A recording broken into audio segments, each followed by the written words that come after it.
Para alguns, um personagem maligno e sem piedade que tenta a humanidade. Para outros, uma invenção dos humanos e das religiões para doutrinar, gerar culpa e medo. Diabo, Satanás, Beelzebu, se trata de um ser real. O diabo é o inimigo da humanidade.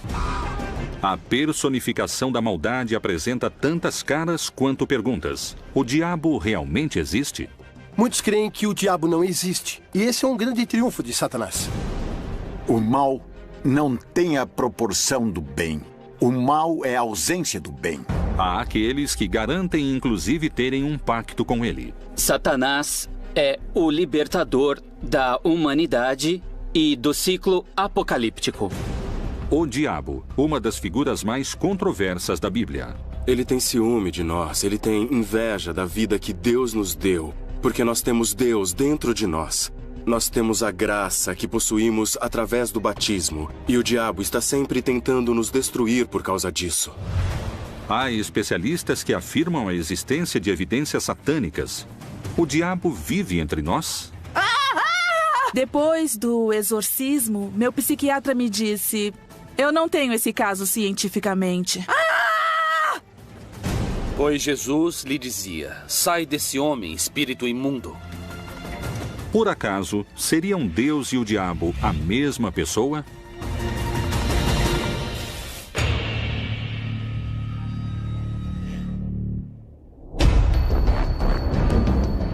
O diabo, a personificação do mal, busca o pior do ser humano para conquistá-lo. Será que, ao caírem em tentação, Adão e Eva tenham marcado a história da humanidade, assinalando o pecado em cada um de nós?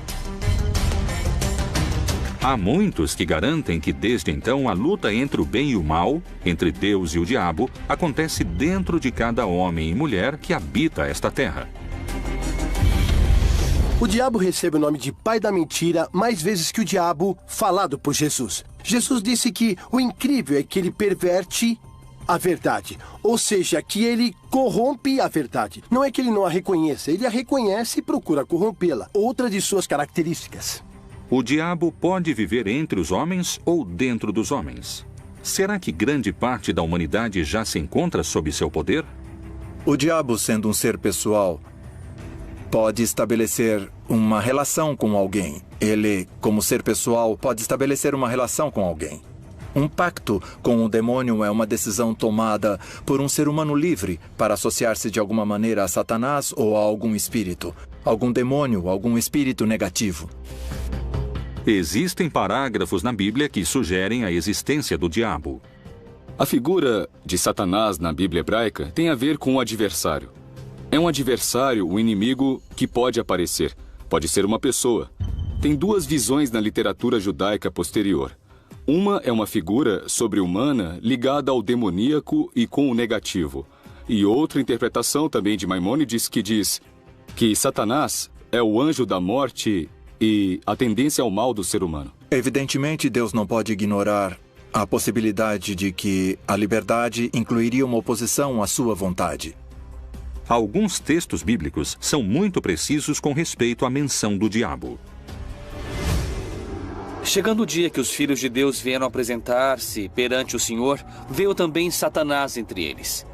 O Senhor perguntou a Satanás: de onde vens? E Satanás respondeu ao Senhor: de rodear a terra e de passear por ela. Colômbia, Bogotá. O colombiano Sebastián Santeiros Villarreal se apresenta como bruxo, feiticeiro e afirma ter realizado pactos com o diabo. É santeiro, espiritualista, feiticeiro e trabalha com magia negra vodú. Para servir a Satanás, você não precisa ter fé. Para servir a Deus, você precisa ter fé. E a fé não tem argumentos dialéticos porque simplesmente se crê ou não se crê. Com Satanás, não. Porque quando você pede a Satanás, tudo o que se pede a Satanás ele te dá. Para fazer um grande ritual para Satanás, eu acendo uma vela vermelha, que significa a luz que o mesmo nos transmite. No altar, temos uma das colaboradoras ou colaboradores dele, porque é um anjo que é a Santa Morte. Ela trabalha para Deus e trabalha para Satanás. Se Deus lhe dá uma ordem, ela cumpre. E se Satanás lhe dá uma ordem, ela cumpre. Tenho que ter os ornamentos ou hábitos correspondentes. E a água? A água eu jogo por todo o altar porque é uma simbologia, é limpeza.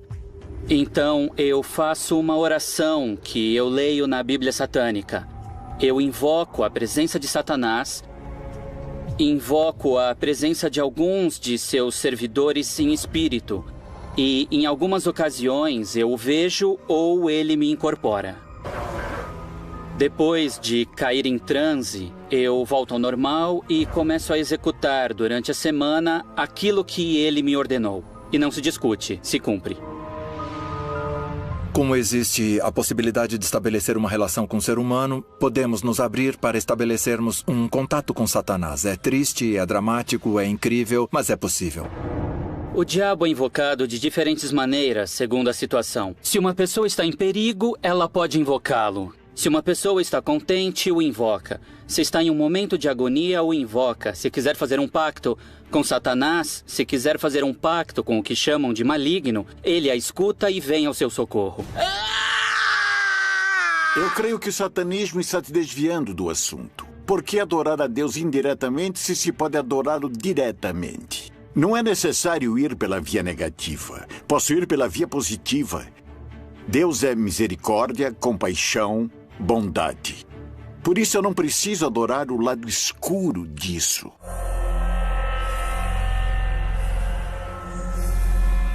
A pergunta que muitos especialistas e teólogos ainda se fazem é: o diabo realmente existe ou é uma metáfora? E se é uma metáfora, a quem Jesus se referiu como a encarnação do mal? No livro de Jó chama Satanás, ou diabo, que quer dizer o adversário, o enganador, e é entendido na interpretação, sobretudo dos padres da igreja cristã, como um arcanjo que fora criado de maneira perfeita, um arcanjo iluminado que, apesar disso, assim como Adão o faria, deixa de amar a Deus por amar mais a si mesmo, caindo no orgulho e na rebeldia, e dessa maneira se separando de Deus. Na Bíblia vemos uma mensagem de Jesus: não te acuses a ti mesmo. Não nos esqueçamos que aquele que se acusa em hebraico se diz Satanás. Ele é o acusador. E quando a pessoa se acusa como pecador, está fazendo às vezes de Satanás consigo mesma. Ou quando condena os demais e vive dizendo isso é ruim, isso está ruim, isso é péssimo, está fazendo às vezes de Satanás, ainda que traga a Bíblia numa mão ou use uma batina. Satanás nos acusa para Deus e essa é a função de Satanás, o acusador. Então me parece que é por uma questão literária, se utiliza inclusive para criar medo dentro da população e é uma ferramenta para que dentro da religião dirijam também toda uma comunidade. O Evangelho de Marcos é muito claro quando fala dos demônios, depois vai apresentando quais são os demônios. Há um demônio fundamental. Qual é o demônio mais importante que se opõe à construção do reino de Deus? É o Império Romano. E perguntou-lhe: qual é o teu nome? Respondeu-lhe ele: Legião é o meu nome, porque somos muitos. Marcos escreve sobre um endemoniado, ou seja, possuído pelo demônio, ou seja, possuído pelo império. Agora vão saber por que digo isso, tá certo?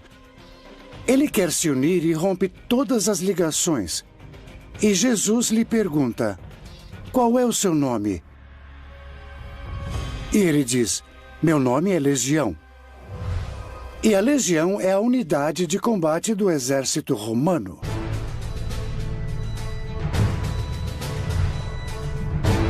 São muitos os que asseguram que o diabo existe e que, inclusive, se encontra mais perto do que alguns creem.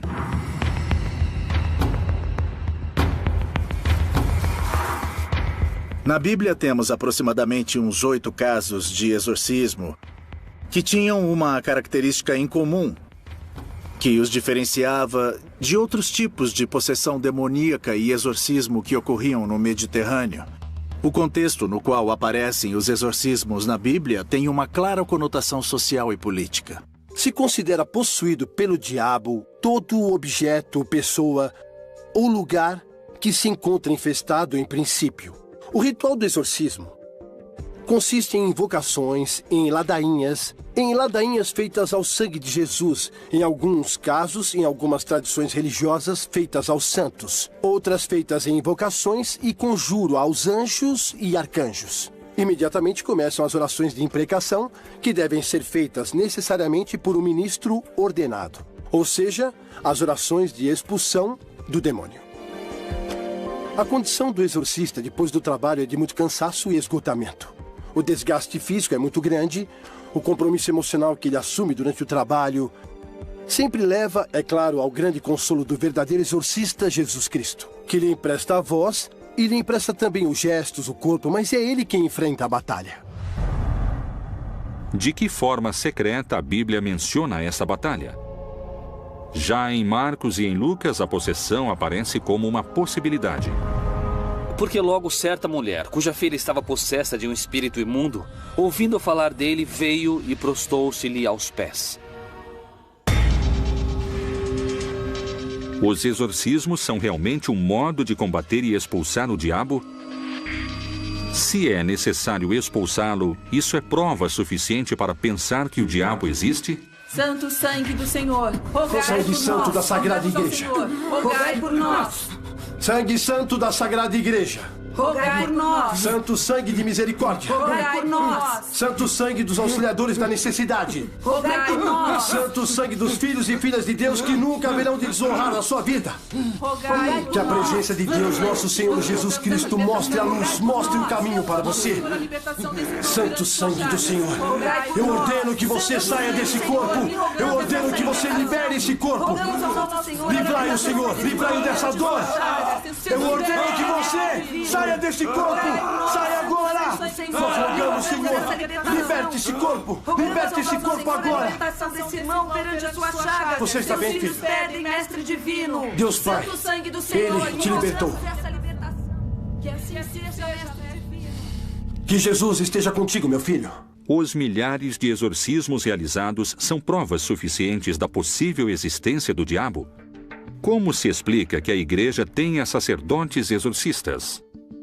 O Papa Francisco, que alguns dizem nunca ter feito um exorcismo, nós acreditamos que sim, que ele já fez. Já fez pelo menos uma oração de libertação muito forte. Se o diabo não existe, como e de que maneira explicaríamos os exorcismos? A pessoa tem que estar convencida de que isso acontece. Se a pessoa não crê, é muito difícil funcionar. Na maioria dos casos, é sugestão. Eu deixo a porta aberta a algumas exceções que podem conter alguma força muito profunda. Mas essas são exceções, não é o cotidiano. É uma maneira de exercer domínio, porque naturalmente, se o demônio é algo real que está no seu corpo, e se existe alguém que pode tirar esse demônio, naturalmente essa também é uma maneira de exercer poder. A quantidade de exorcismos que eu já dirigi em minha vida passam dos 1.200. Porque as possessões são mais frequentes do que se supõe. Com as questões do exorcismo, temos que ter muito cuidado, porque são seres humanos que estão sofrendo e dos quais os líderes religiosos se aproveitam muitas vezes para tirar algum proveito próprio dessas situações. Por que seguimos duvidando de sua existência se a Bíblia fala do diabo com tanta clareza? Este personagem diabólico se encontra desde a gênese da criação até a batalha final mencionada no Apocalipse. Quais são os argumentos e por que alguns acreditam que o Todo-Poderoso e o Maligno poderiam ser a mesma pessoa? Deus e o diabo seriam duas faces da mesma moeda?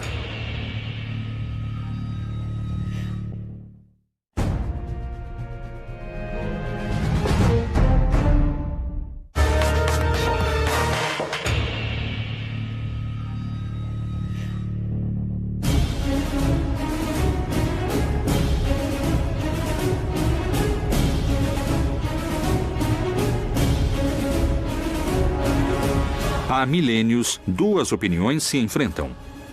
Uma tenta mostrar que o diabo não existe, e a outra que é um ser real e o principal adversário de Deus.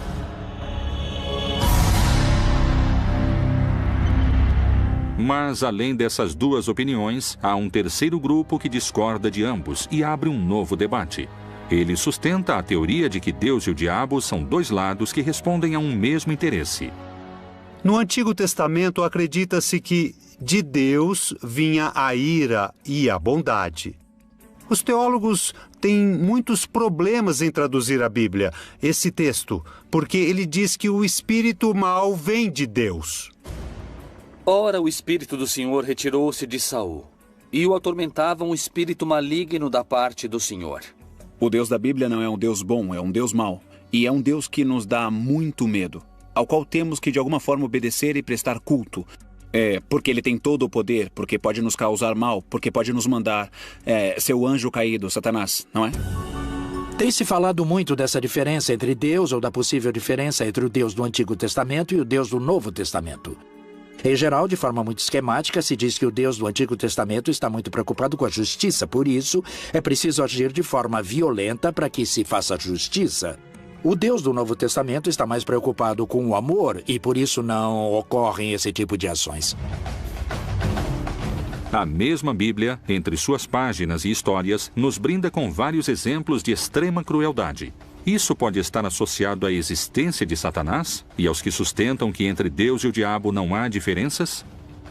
Na Bíblia há muitas histórias que falam de violência, que falam de massacres, de magnicídios. A Bíblia conta a história do que ocorreu em uma época onde as mortes eram cruéis, as guerras eram violentas e os massacres eram próprios de todos os povos da antiguidade.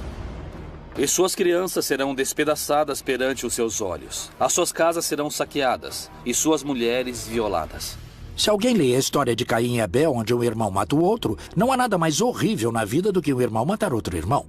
Você pode imaginar muitas situações de violência, mas essa seria o cúmulo da violência. Mesmo assim, está lá. E está lá para dar testemunho de que essa violência existe entre os seres humanos, que as pessoas se matam entre si. Então, os exemplos que eles pegaram são de textos sagrados desse mundo. Um mundo bárbaro que oferecia exemplos bárbaros. Estamos diante de mitologias muito primitivas. Israel não é uma grande cultura de maravilhas, é um povo nômade e camponês. Assim como Sodoma e Gomorra e as cidades circunvizinhas que, havendo se prostituído como aqueles anjos e ido após outra carne, foram postas como exemplo, sofrendo a pena do fogo eterno. Sodoma e Gomorra é uma história muito interessante, contada no começo do relato da Gênesis. Das primeiras histórias, vinculada muitas vezes, tradicionalmente, ao tema da sexualidade, que foram cidades destruídas pela homossexualidade dos habitantes. Na verdade, quando alguém lê o texto, não tem nada a ver com homossexualidade. É uma condenação pela falta de hospitalidade. A hospitalidade era uma lei fundamental na antiguidade, especialmente porque as pessoas iam de um lugar para o outro nessa faixa de caminho desértico, e se alguém não recebia, você realmente corria risco de vida. Então esses povos rompem com essa lei sagrada. Não acolhem aos anjos como hóspedes. Querem abusar deles. E aqui o problema não é a questão homossexual, é o abuso. Isso é o que é castigado neste mito. São castigados com fogo, chuva de enxofre e fogo sobre esses povos que são destruídos, aniquilados da face da terra. O enxofre, o fogo, é a destruição. É voltar para a estaca zero, para o nada. Se aniquila, o povo volta e volta a surgir a vida.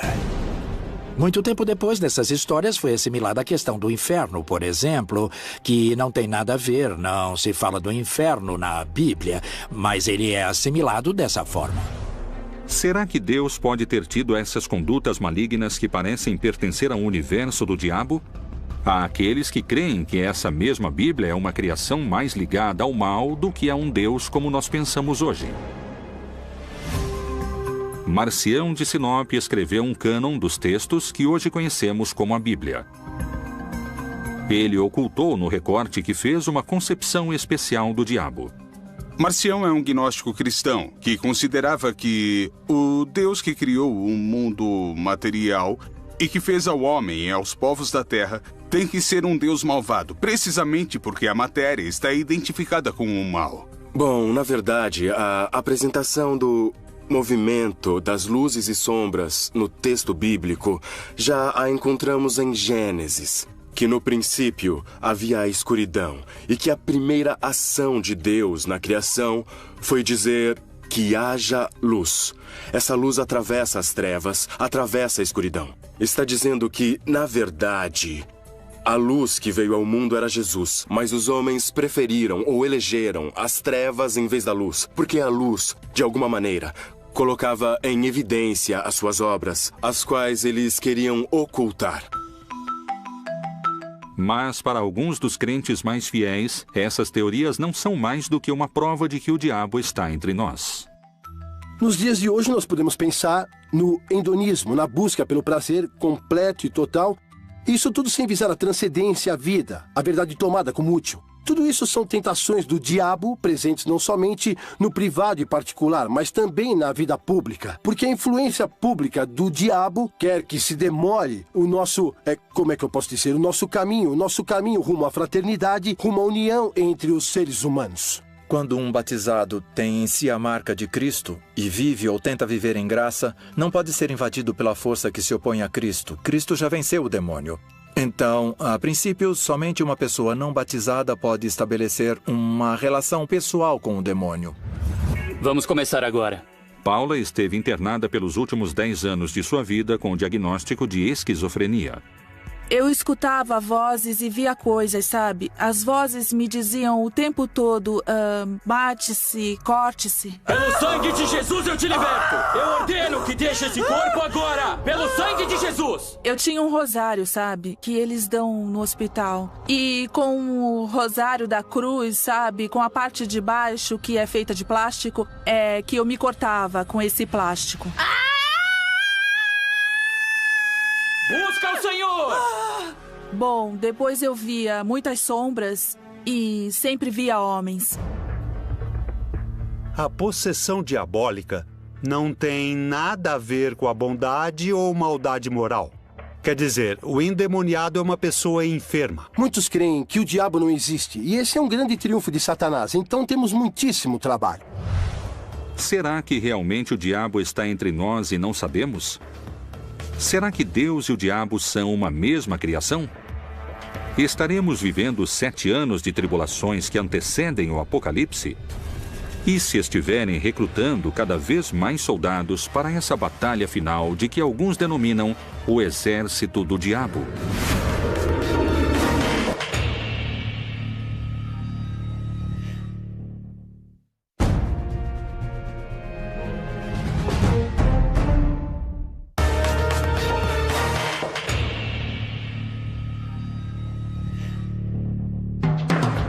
O diabo, um anjo caído que quer ocupar o lugar de Deus? Como ele poderia alcançar seu objetivo? Quais são as evidências e posturas que asseguram que o diabo teria criado seu próprio exército? Eu acredito que o diabo somos nós mesmos. O diabo é a maldade que encarna na gente. O diabo é uma configuração que pode ter expressões muito claras, um personagem nefasto da humanidade. O diabo engloba muitos. Não se trata de um só, já que são muitos, milhares de milhares, visto que era um arcanjo, um anjo superior, que seria Lúcifer com todos seus seguidores que acabaram condenados. Alguns levam sua teoria mais além e creem que o diabo preparou um exército e está escondido esperando o começo dessa batalha final. Com esse exército maligno, o Agramon representa um demônio maior, que é o demônio do medo. Existem demônios menores que, por sua vez, os servem. São demônios intercessores. Não esqueçamos que a corte satânica tem a sua hierarquia. E não é que eles perderam a hierarquia que conservavam no céu. Ou seja, entre os demônios há os querubins, os serafins, as potestades, cada um com seu grau de maldade. Podemos mencionar também Adriel, que é o demônio da morte, o demônio da lua, o demônio da noite. Adriel, para nós, como esse demônio terrível, o da morte, está representado em Hitler. Ele trouxe o inferno para a Terra, mostrando os setores do inferno. Mas onde? Os campos de concentração são um exemplo muito claro de que essa destruição havia sido inspirada por alguém. Hitler encarna o pior da condição humana. Mas dizer isso, às vezes, é tirar a responsabilidade dos seres humanos. Temos a capacidade de escolher entre, como diz no livro de Deuteronômio, eis que ponho diante de ti a vida ou a morte, a bênção ou a maldição. Escolhe a vida para que vivas. O céu e a terra tomam hoje por testemunhas contra ti, de que te pus diante de ti a vida e a morte, a bênção e a maldição. Escolhe, pois, a vida, para que vivas tu e a tua descendência. A pessoa tem que escolher para qual caminho quer direcionar sua vida. Se está trabalhando pela justiça, pela paz, pela compreensão, ou o oposto, pelo ódio, pela violência, pela maldade. Eu acho que, às vezes, nas histórias você tem que tomar decisões. Mas os demônios mencionados na Bíblia também levaram os especialistas a darem explicações diferentes. Bem como algumas mulheres que haviam sido curadas de espíritos malignos e de enfermidades, Maria, chamada Madalena, da qual tinham saído 7 demônios. Lucas nos diz que Jesus expulsou 7 demônios. É o dado que nos dá o Evangelho de Lucas. Então isso quer dizer que 7, na simbologia semítica, é a plenitude. Aqui falamos de demônios, ou seja, desfeito. Quando ela encontra Jesus, está fora do eixo. Não se sabe quem é essa mulher. Muito bem, quem são os demônios? Os demônios são os obstáculos que se opõem a um determinado tipo de projeto. Maria Madalena é uma militante do projeto do Reino de Deus, que naturalmente, para ser uma militante completa do Reino de Deus, ela deve enfrentar obstáculos muito fortes. Ela vai ser perseguida, por isso também vai duvidar, vai ter medo, não é? Como todos nós. Então, Jesus lhe tira esses medos, lhe tira esses obstáculos. É a libertação, de alguma maneira, de uma situação de marginalidade que ela tinha como resquício. Nós sabemos que estava fora de seu juízo e, de nenhuma maneira, se pode relacionar com o fato de Maria ser prostituta ou que havia sido amante de Jesus. Nenhuma dessas coisas. Não quer dizer que foi uma mulher ultra pecadora ou ultra libertina. O endemoniado é uma pessoa cuja enfermidade não se conhecia em sua origem e nem a sua cura. Então era uma personagem endemoniada. Esses demônios estão entre nós. Eles não creem em nada também porque as vozes me diziam o tempo todo que não creem nisso, que não creem em nada. A mente é como alguém que nos prende e às vezes nos mata. É como se estivéssemos habitados por muitas vozes, muitas vezes incoerentes. Eu acho que o que hoje chamamos de exorcismo não é mais do que o fenômeno que deixa evidente a multiplicidade, a multiplicação e a fragmentação da nossa personalidade, das muitas vozes que ouvimos. Se existem muitas vozes que nos falam, quais são os indícios ocultos que encontramos na Bíblia para decifrar se estamos perto de uma batalha entre Deus e o diabo? A temida batalha que anuncia o fim dos tempos. O Armagedon é um lugar que existe e que se chama Megido em hebraico, e onde se deram grandes batalhas na antiguidade. E o que é dito no Apocalipse é que ali haverá uma batalha onde o vencedor final é Cristo. Muitos falam que o juízo final será representado por uma batalha entre o anticristo e Deus, o bem. A batalha é constante, é diária. Geralmente encontramos pessoas que não creem, pessoas que não querem o bem, que não creem na vontade de Deus, de maneira que a batalha é permanente. Mas a vitória definitiva vai perseverar com a vinda de Jesus. Nesse tempo, muitos hão de se escandalizar e trair-se uns aos outros, e mutuamente se odiarão. Bom, existe uma batalha e um confronto permanente. O final não é bem no sentido de último, mas final no sentido daquilo que dá significado e sentido às coisas. O juízo que Deus estabelece contra alguns, e que não é uma batalha, ainda que se ache anunciado em todo o Apocalipse uma batalha dos maus, digamos, de Satanás e de seu exército contra Deus, na verdade essa batalha não existe porque Deus não precisa lutar. Mas para que exista uma batalha, deve necessariamente existir 2 grupos. E como alguns creem serem os que chegaram para salvar a humanidade, estão os que creem terem vindo para destruí-la. Satanás aparece na Bíblia com vários nomes e com várias imagens. Nós o conhecemos desde a serpente que aparece em Gênesis, até com os seus outros nomes, o diabo, o demônio, Satanás, Beelzebu. Todas essas seriam indicações de um mesmo personagem, do pai da mentira. A luta entre o bem e o mal, entre a tentação e a obediência, entre o pecado e a salvação, é tão antiga quanto a própria vida. Como e desde quando se constrói essa figura do diabo? Por que o mal e o diabólico respondem a tantos nomes?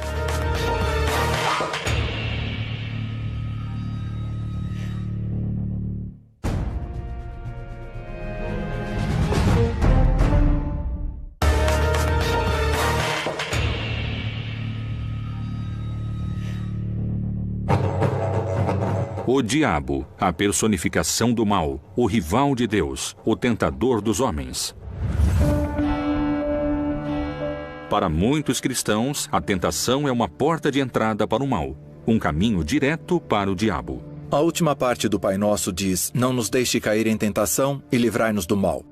Esse mal pode ser entendido tanto como qualquer situação que seja perigosa para a realização pessoal, como o maligno. Livrai-nos do maligno, livrai-nos do pecado, livrai-nos do demônio, livrai-nos de qualquer situação de perigo para a própria salvação. Então podemos dizer que sim, está presente a súplica de sermos livrados do demônio no Pai Nosso.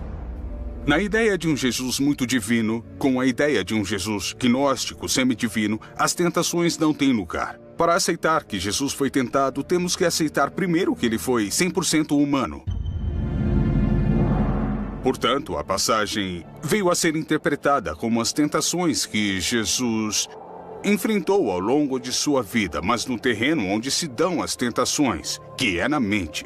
Jesus teve que escolher, por isso passou 40 dias no deserto, entre ser um Messias conforme as profecias de Isaías, desprezado, ignorado, traído e assassinado, ou inclinar-se para a vaidade do reconhecimento mundial e ao arrebatamento do poder e das riquezas. Então, essas tentações são o núcleo que nos mostra se o Messias deve ser glorificado por sua própria força, ou se o Messias está disposto a humilhar-se, a negar-se e a morrer por amor aos seres humanos.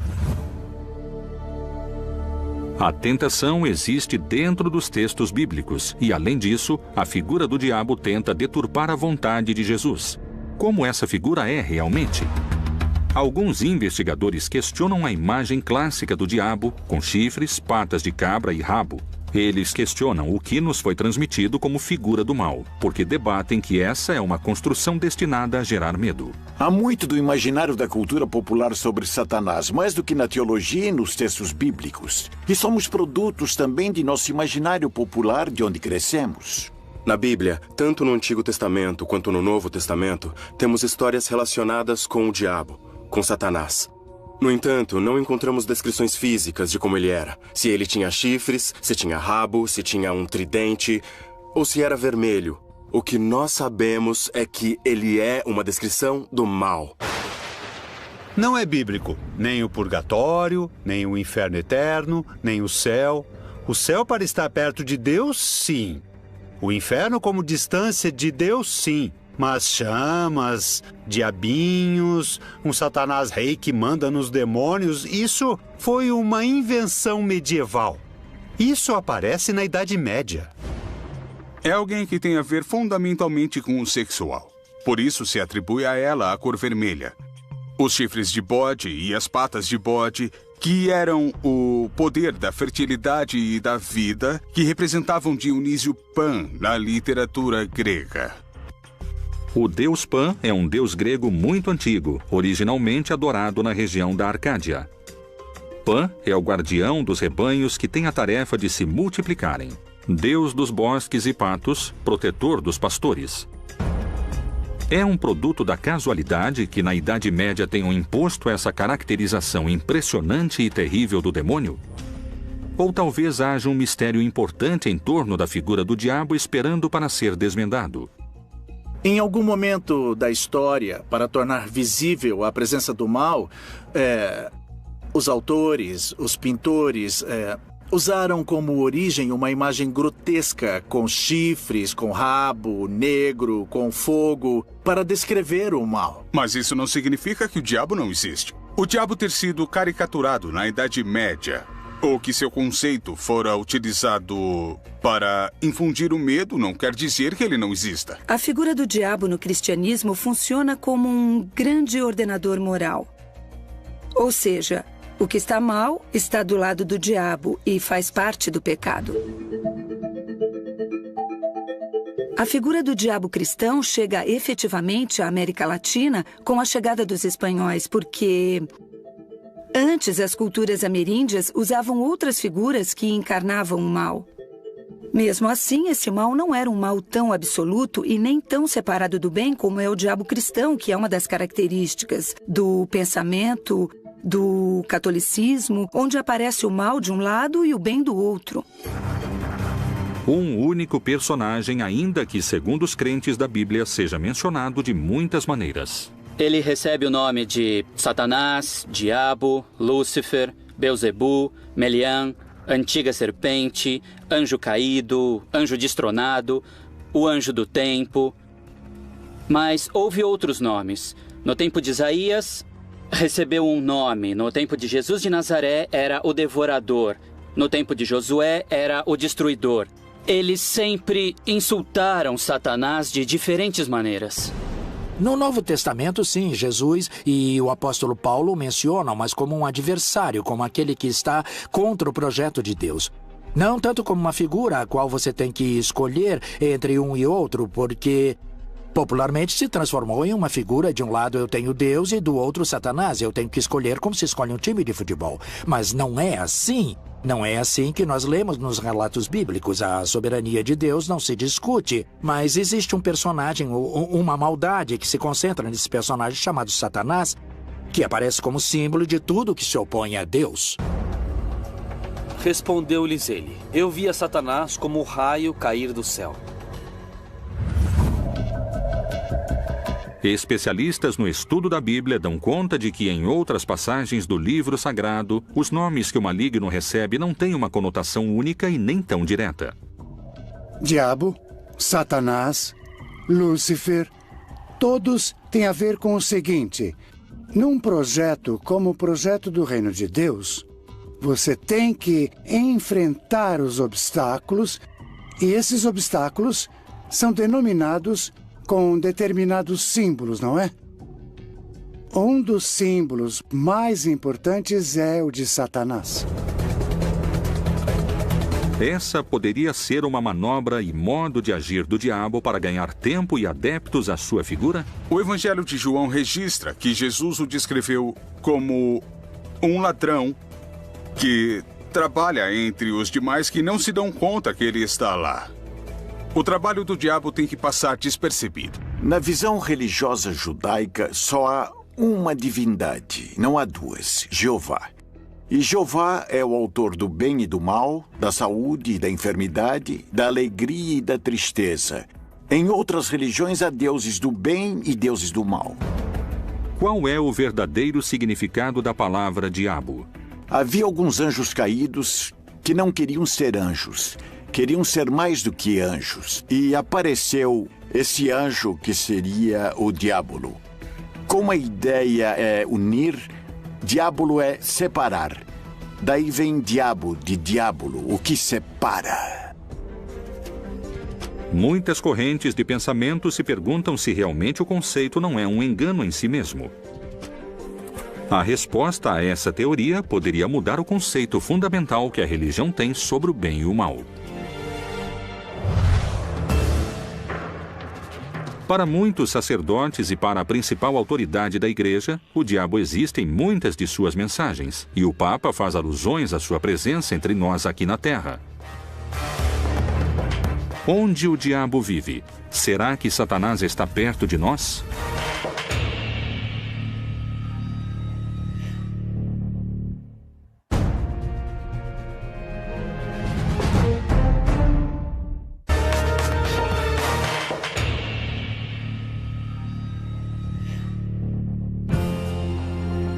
O líder da Igreja Católica manifesta que a presença do demoníaco Satanás é real.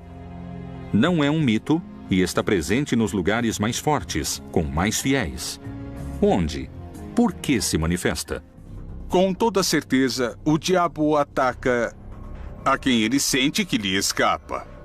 Ele não vai atacar aquele que é de sua propriedade ou alguém que está morto e que não escolheu um lado.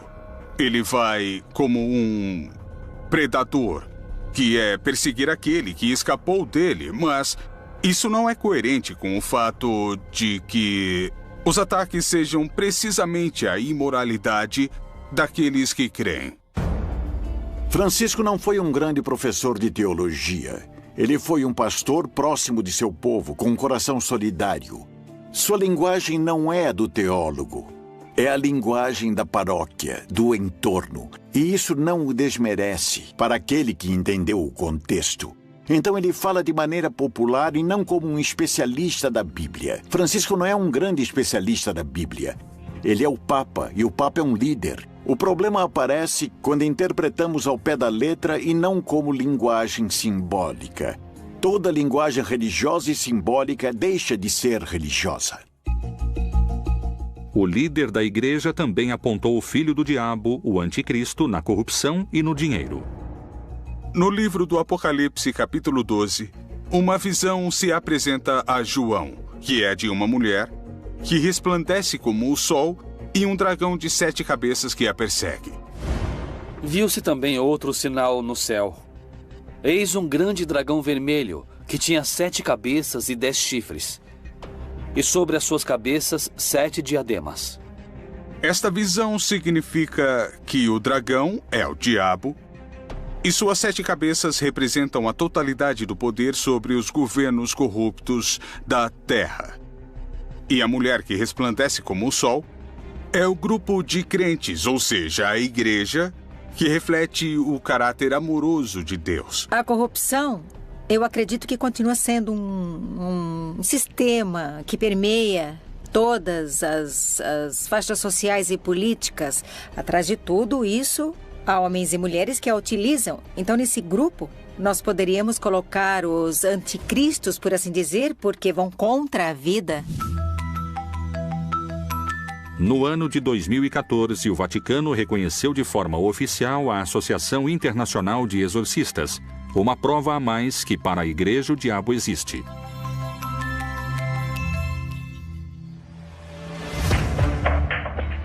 O diabo, para alguns, é uma presença maligna. Não existe apenas um anticristo. Os anticristos são entendidos como todos aqueles que são agentes da maldade e opostos diretamente à ação do Senhor Jesus.